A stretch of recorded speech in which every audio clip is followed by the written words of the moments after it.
ൊക്കെ അച്ഛനും അമ്മ എല്ലാവരും അതെ വലിയ അടുപ്പക്കാരാണ് ഞങ്ങൾ. അപ്പോൾ ലാലുവിനെ ഇപ്പോൾ ഈ പുറമേ അങ്ങനെയൊന്നും പറഞ്ഞ് പാചക കസർത്തൊന്നും ചെയ്തില്ലെങ്കിൽ ലാലുവിന് രാജുവിനെ ഇഷ്ടമാണ്, രാജുവിന് അതിനെക്കാട്ടിലും ഇഷ്ടമാണ്. ഇവരെല്ലാം ഈ ലാലുവിൻ്റെ കുസൃതികളൊക്കെ ചിലപ്പോൾ ഈ പിള്ളേരോട് പണ്ട് പറഞ്ഞിട്ടുണ്ട്. എന്നെ പോലെ ആയിരുന്നടാ മോഹൻലാൽ എന്നൊക്കെ പറഞ്ഞിട്ട് എന്നൊക്കെ പറയും. പക്ഷെ അതൊന്നും അല്ല, ലാലുവിൻ്റെ ഒരു മനസ്സുണ്ടല്ലോ, അതൊക്കെ ഒരു തുറന്ന വേദിയിൽ പറയാൻ, അത് സിനിമയിൽ എല്ലാവർക്കും കിട്ടത്തില്ല മോളെ, സത്യം പറയാം. ഞാൻ പറയാമല്ലോ, അമ്മ അസോസിയേഷനിൽ മോഹൻലാലല്ലേ പ്രസിഡന്റ്, അദ്ദേഹം പറഞ്ഞോളൂ ഇതാണോ ജോലി അദ്ദേഹത്തിന്? എന്തുകൊണ്ടാണ് ഈ അമ്മയുടെ തലപ്പത്ത് മമ്മൂട്ടി മോഹൻലാലും വരണമെന്ന് ഞാനടക്കമുള്ളവർ ആലോചിക്കുന്നത്? അത് ആരെങ്കിലും ഈ അമ്മയിലുള്ളവർ ചിന്തിക്കുന്നുണ്ടായിരിക്കാം, എന്തോ എനിക്കറിയില്ല. അവരുടെ പേരാണ് നമുക്ക് വേണ്ടത്, അല്ലാതെ അവർ രാവിലെ ഇവിടെ വന്ന് അറ്റൻഡൻസ് ഇടുമല്ലോ, ആരൊക്കെ വന്ന ഒപ്പിട്ട് അതല്ല അവരുടെ ജോലി.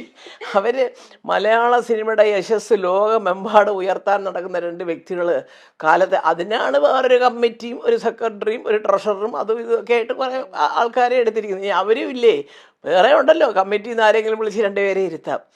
അപ്പോൾ ഞാൻ പറയുന്നത് അവരവിടെ വരണം എന്നുള്ളതല്ല, അത് മമ്മൂട്ടി മോഹൻലാലാണ് കേട്ടോ എൻ്റെ മറ്റേ തലപ്പത്ത് കാര്യങ്ങൾ. അയ്യോ വേണ്ട, ഇനി അവിടെ ചെന്നൊന്നും പറയാൻ നിൽക്കേണ്ട, അവർക്കൊരു മനസ്സിന്. അപ്പം അവരോടുള്ള ബഹുമാനം കൊണ്ടാണ് ചിലപ്പോൾ ഒരു പക്ഷേ പല തെറ്റുകളും അമ്മ ചെയ്തു എന്ന് തോന്നുന്നത് മിണ്ടാതെ നമ്മളൊക്കെ വിടുന്നത്.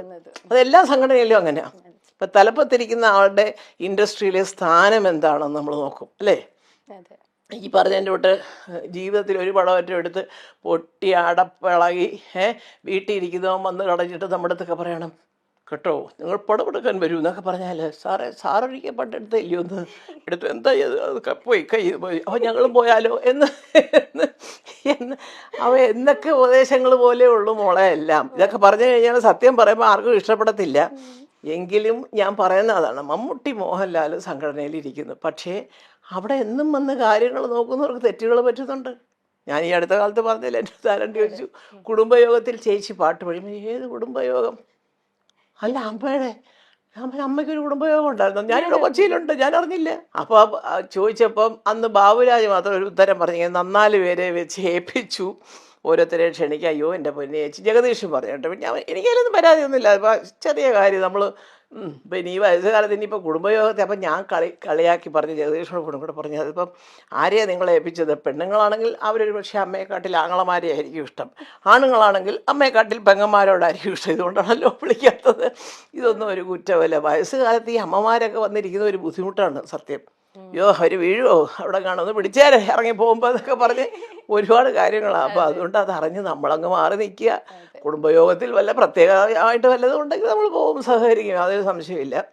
ചുമ്മാ അതൊരു മീറ്റിംഗ് പിള്ളേരെല്ലാം കൊണ്ടൊന്ന് രസിച്ച്. ഇപ്പോൾ എൻ്റെ മക്കൾ തന്നെ ചിലപ്പം എവിടെ എല്ലാം പോകുന്നു, എന്തമ്മേ അമ്മയെ കാണേണ്ട സ്ഥലം അമ്മേ, അവിടെ പോകുമ്പേ ഇവിടെ പോകുമ്പേ ഹോങ്കോങ്ങിൽ ഇപ്പോൾ, പിന്നെ ഹോങ്കോങ്ങിൽ പോകാൻ 70ാമത്തെ വയസ്സിലേ നല്ല കാലത്തേ പോയിട്ടില്ല. ഞാനിപ്പോൾ പറയുന്നത് പിള്ളേരോട്, ഞാനും ഒന്ന് ലൈൻ മാറ്റാൻ പോവാ, യാത്ര, ഒരു ന്യൂ ജനറേഷൻ, ഒരു ഭയങ്കര അപ്പൊ അതുകൊണ്ട് ഞാൻ പറയാൻ കാര്യം മോളെ എന്താണെന്നറിയാം, ഇപ്പൊ എമ്പുരാന്റെ കാര്യം തന്നെ എടുക്കുമ്പോൾ മമ്മൂട്ടിയും മോഹൻലാലും ഒക്കെ അഭിനയിക്കുന്ന ഒരു പടം അതിന് തന്നെ ഒരു വലിയ വാർത്തയാണ് അല്ലേ. അപ്പോൾ അതിനകത്ത് പൃഥ്വിരാജ് ഡയറക്റ്റ് ചെയ്തു. പൃഥ്വിരാജിൻ്റെ ഒരുവിധം നന്നായിട്ട് അത്യാവശ്യമൊക്കെ പടം ചെയ്യാനൊക്കെ ഉള്ളൊരു കഴിവുണ്ടെന്നുള്ള 2 പടത്തിലൂടെ ഏറെക്കുറെ കുറച്ച് പേർക്കെങ്കിലും അറിയാം. അത് സമ്മതിക്കാൻ ഇതുപോലെ മോഹൻലാലിനെ പോലെ മനസ്സുള്ളവർക്ക്, അല്ലാത്തൊരു എന്താന്നൊക്കെ പറയാം, അതൊക്കെ പറയും, അത് പറഞ്ഞോട്ടെ, അതൊന്നും നമ്മളിങ്ങനെ കേട്ടിങ്ങനെ കളയുക. അപ്പോൾ ഇത് രണ്ടും കൂടെ ആയപ്പോഴത്തേക്ക് സത്യം ഇതെല്ലാവരുടെ നല്ല അന്തസ്സായിട്ട് എഴുതിയിരിക്കുന്നവരുടെയൊക്കെ കത്തുകൾ വായിച്ചാൽ നമുക്ക് ഭയങ്കരമായിട്ടൊരു അഭിമാനം തോന്നും. ചേച്ചി ലാലേട്ടനെ പോലെ ഒരാളെ വെച്ചിട്ട് ഇങ്ങനൊരു പടം ചെയ്യാനായിട്ട് പൃഥ്വിക്ക് ഒരു അവസരം കിട്ടിയത് തന്നെ വലിയ ദൈവാധീനം. പക്ഷേ പൃഥ്വി നന്നായിട്ട് ചെയ്യും, ഞങ്ങൾക്ക് വി ഹാവ് ദ പൃഥ്വിക്ക് അതിൻ്റെ കഴിവുണ്ട്, ഞങ്ങൾ അതുകൊണ്ടാണ് ആ പടം കാണാൻ ഇങ്ങനെ വെയിറ്റ് ചെയ്ത് എന്നൊക്കെ പറയുമ്പോൾ ഒരു വലിയ സന്തോഷമല്ലേ.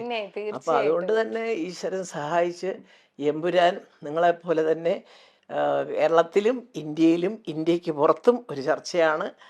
അമേരിക്കയിൽ ആദ്യത്തെ ദിവസത്തെ ഷോയൊക്കെ ഞാൻ കാണിച്ചുതരാം വേണമെങ്കിൽ, എൻ്റെ ഫോണിൽ കിടപ്പുണ്ടല്ലോ. അല്ല, അവിടെ നിന്ന് എനിക്ക് ഞങ്ങളുടെ കോളേജ്, ഞങ്ങളുടെ ട്രിവാൻഡ്രം വിമൻസ് കോളേജ് ഗ്രൂപ്പുണ്ട്, അതിൽ പലരും അമേരിക്കയിലൊക്കെ ഉണ്ട്, എൻ്റെ സുഹൃത്തുക്കളൊക്കെ ഉണ്ട്, റാണി ജയശങ്കർ, അവരൊക്കെ. അപ്പോൾ അവരൊക്കെ ഓരോ ഷോയുടെയും ടിക്കറ്റ് ബുക്ക് ചെയ്ത് പോയിരിക്കുകയാണ്, കിട്ടുന്നില്ല, ഫസ്റ്റ് ഡേ ഒന്നും കിട്ടുന്നില്ല. അപ്പോൾ അതിനെക്കുറിച്ച് എഴുതി അയച്ചു. ലണ്ടനിൽ ആദ്യത്തെ 2 ദിവസത്തെ 3 ഷോയും കംപ്ലീറ്റ്ലി ബുക്ക്ഡ് ആയിട്ട്. അപ്പോൾ ഒരെണ്ണം ബുക്ക് ചെയ്തിരിക്കുന്ന അവിടെ ഇവിടെ നമ്മുടെ പാരഗൺ ഹോട്ടലൊക്കെ നടത്തുന്ന ഒരു ഇപ്പോൾ അതിൻ്റെ സൽക്കാരം എന്നാന്ന് തോന്നുന്നത്, അറിയത്തില്ല, സന്തോഷ് ആതിര എന്നൊക്കെ പറഞ്ഞാൽ നിങ്ങൾക്കൊക്കെ അറിയാം. ഒരു ലേഡി പൃഥ്വിരാജിനെ ഇമിറ്റേറ്റ് ചെയ്തൊരു പെൺകുട്ടി, അവരൊക്കെ ലണ്ടനിലാണ്. Okay okay. അവർ ഇങ്ങനെ ബുക്കിങ്ങിൻ്റെ. അപ്പോൾ ഇതൊക്കെ കണ്ടിട്ട് ഞാനിങ്ങനെ ഇവിടെ ഇരുന്നിട്ട് ഇങ്ങനെ സന്തോഷിക്കുകയാണ്. ഈശ്വര, ആദ്യത്തെ 3 ദിവസം UK ടിക്കറ്റ് ഇല്ലെന്നോ എന്നൊക്കെ നമുക്ക് ഇതൊക്കെ ഇവർ പറഞ്ഞല്ലേ നമുക്കറിയാനൊക്കെ ഉള്ളൂ. അപ്പോൾ ഞാൻ മക്കളും മോഹൻലാലും ഒക്കെ അറിയുമായിരിക്കും, ഞാൻ പക്ഷേ അത്ര ഇതെല്ലാം എനിക്കും വരുന്നുണ്ട്. ദൈവം സഹായിച്ചെന്തോ, അയ്യോ അമ്മയും കൂടെ ഒന്ന് കണ്ടോട്ടെന്ന് വിചാരിച്ചിട്ടായിരിക്കും. അതെല്ലാം കാണുമ്പോൾ കൂടുതൽ വിനയത്തോടുകൂടി ഈശ്വരനോട് പറയാണ്, ദൈവമേ, ശത്രുക്കളും മിത്രങ്ങളും ഉണ്ടെങ്കിലും ഇത് നമ്മുടെ ചോറാണ്, ഇതിനകത്ത് കരകയറ്റി വിടണം. ഇതേ ഉള്ളൂ എൻ്റെ പ്രാർത്ഥന. ഇപ്പൊ ലാലേട്ടൻ ആ പ്രസ് മീറ്റിൽ തന്നെ രാജുവിനെ പറ്റി പറയുന്നവരും നമുക്ക് തന്നെ ഭയങ്കര സന്തോഷമാണ്. ലാലേട്ടൻ പറഞ്ഞിരിക്കുന്നത് ഇന്ത്യയിലെ ഏറ്റവും വലിയൊരു സംവിധായകനായി മാറും പൃഥ്വിരാജ് എന്നാണ് പറഞ്ഞിരിക്കുന്നത്. ഞാൻ കണ്ടു, അതെല്ലാം ഞാൻ ലാലുവിൻ്റെ എല്ലാം ഞാൻ കേട്ടു. ഒരുവിധപ്പെട്ട പ്രസ് മീറ്റിൽ പറഞ്ഞ കാര്യങ്ങളൊക്കെ കേട്ടു. ഇന്നലെ തന്നെ ആക്ടറായിട്ടാണോ ഡയറക്ടറായിട്ടാണോ ഇഷ്ടം എന്ന് പറഞ്ഞപ്പോൾ ആസ് എ പേഴ്സൺ അതൊക്കെ നല്ല ഒരു, അത് ശരിക്കും പറഞ്ഞാൽ അത് മോളെ അത് തോന്നിയാലും അല്ല, രണ്ടും അറിയാം എന്ന് പറഞ്ഞാലും അതിന് ഉത്തരവായി അല്ലേ. 2 തരത്തിൽ അയാൾ മിടുക്കനാണെന്ന് പറഞ്ഞാൽ മതി. പക്ഷേ അതിൻ്റെ അപ്പോഴാണ് അങ്ങനത്തെ ഉത്തരങ്ങൾ വരുമ്പോൾ മനസ്സിൻ്റെ അടിത്തട്ടിൽ നിന്ന് ആത്മാർത്ഥമായിട്ടുള്ള ഒരു ഉത്തരങ്ങൾ വരും. അതാണ്, അവിടെയാണ് നമ്മൾ മനസ്സിലാക്കേണ്ടത്. അതിപ്പം മമ്മൂട്ടിക്കും അറിയാം നന്നായിട്ട്. എൻ്റെ മക്കളെ എല്ലാം നന്നായിട്ട് സുഖമായിട്ടുള്ള കാലം മുതലേ വലിയ അടുപ്പക്കാരാണ്.